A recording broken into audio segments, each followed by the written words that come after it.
د نیوز پریس چینل لیدونکو السلام علیکم. ستړي مه شئ، پام وکړئ تازه لاندو مهمو خبرونو ته. افغانستان کې له سیلاب ځپلو سره د پاکستان مرسته. پاکستان وایي په افغانستان کې له سیلاب ځپلو سره د مرستې په هدف په بشري مرستو بار یوه تیاره دغه هیواد ته رسېدلې ده. په افغانستان کې د پاکستان سفیر منصور احمد خان نن شنبه پر خپل ټویټر پاڼه لیکلي دغه مرستې چې خیمې، خوراکي توکي او درمل پکې شامل دي په مزار شریف کې به پر وروستیو سیلاب ځپلو کورنیو وویشل شي. نوموړي زیاته کړې چې دغه مرستې د پاکستان د صدراعظم شهباز شریف په لارښوونه افغانستان ته استول شوې چې په خبره یې په راتلونکو ورځو کې به په بشري مرستو بار یوه تیاره هم دغه هیواد ته واستول شي.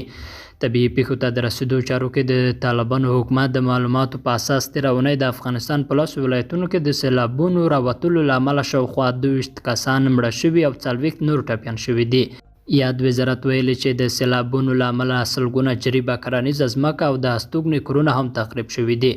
وروسته له هغې چې سیلابونو په افغانستان کې لږ تر لږه 22 کسان ووژل او 40 نور یې ټپیان کړل، د پاکستان صدراعظم له نړیوالې ټولنې وغوښتل چې د افغانستان وګړو سره مرسته وکړي. او په افغانستان کې واکمنو طالبانو ویلي په پنجشیر، تخار او نورو سیمو کې هیڅ کومه نظامي پیښه نه ده شوې. په دې اړه چې ځینې باغي کړۍ په خواله رسنیو کې کومې ادعاوې کوي حقیقت نه لري. هیڅوک د تشویش نه کوي. په پنجشیر، تخار او نورو سیمو کې د اسلامي امارات زرګونه مجهز ځواکونه شتون لري. دښمن ته د کوم منفي تحرک هیڅ مجال نشته. په ټولنیزو رسنیو د تیرو 11 او 12 ساعتونو راهیسې داسې خبرونه مخې ته راغلي د افغانستان ملي مزاحمتي محاذ مقاومت جبهه د پنجشیر په ځینو علاقو کې په طالبانو بریدونه کړي او د ځینو سیمو د نیولو دعوې هم شوې دي.